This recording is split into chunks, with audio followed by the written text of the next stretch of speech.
Thanks to some leaked images, we have our first look at the Pixel 10a and what it will likely look like thanks to the folks over at OnLeaks Android Headlines. And surprise of surprises, it looks just like this, the Pixel 9a.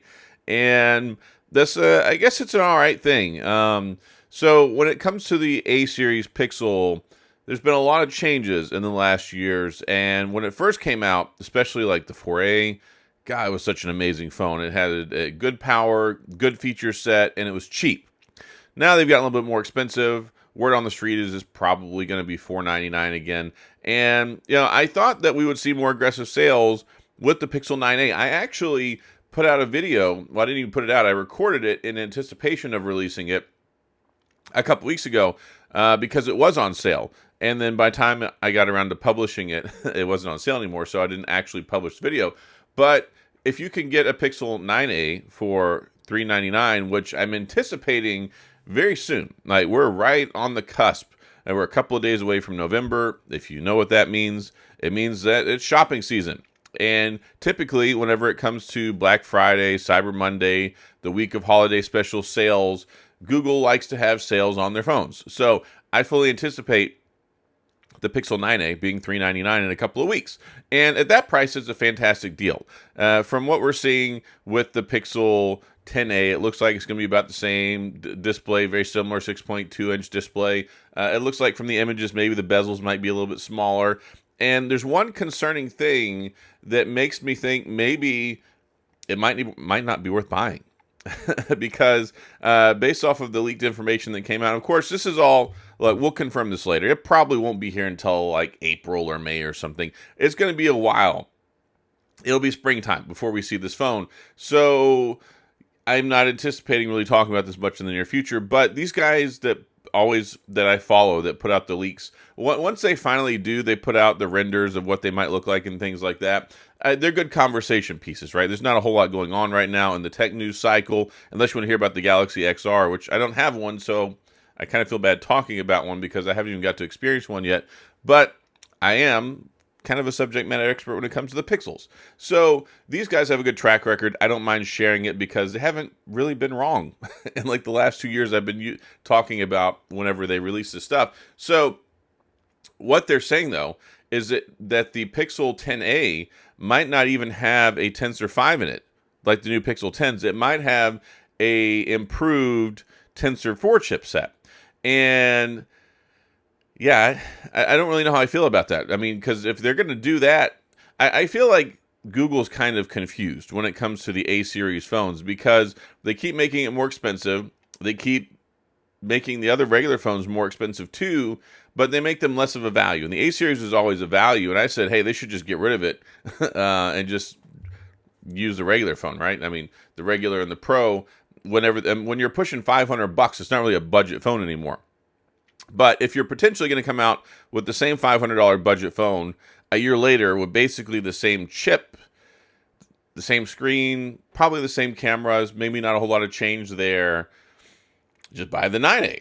Like, right? That just kind of makes sense. Of course, they'll quit selling it and then they'll want you to buy the 10A. But yeah, I feel like if they do that, if it doesn't even have a modified Tensor 5, I'm like, what's the point? And what's the whole reworking thing? I don't know how much I buy into that because, well, Google has a contract with TSMC now. The one they had with Samsung, to my knowledge, has expired. Who's going to make this Tensor 4? Is TSMC going to make a Tensor 4? I don't know. It's just a lot of questions that make me go, I don't know how much I'd buy into that. But at the same time, who knows? Stranger things have happened. I mean, Stranger Things is coming back, as everything is reminding me. Apparently, it's coming back in November. I didn't even watch the last season.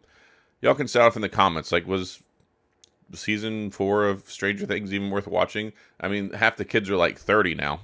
So, I don't know. But, yeah, so the Pixel 9a, I think it's still a little expensive at $499. And whenever it hits $399, absolutely, it's worth a buy. Like, it's sincerely worth buying at $399, especially considering you get 7 years of support. The cameras are pretty decent. It's a good experience. Tensor 4 has been pretty good. I don't have too many problems there. I mean, I've overall had a good experience with the Tensor 4 chips. So, yeah, I just thought it was interesting, kind of a news cycle update today. Oh, hey, the Pixel 10a leaks have dropped. So I wanted to talk about that, share that, because I know a lot of you folks are here, like the Pixel news and the information.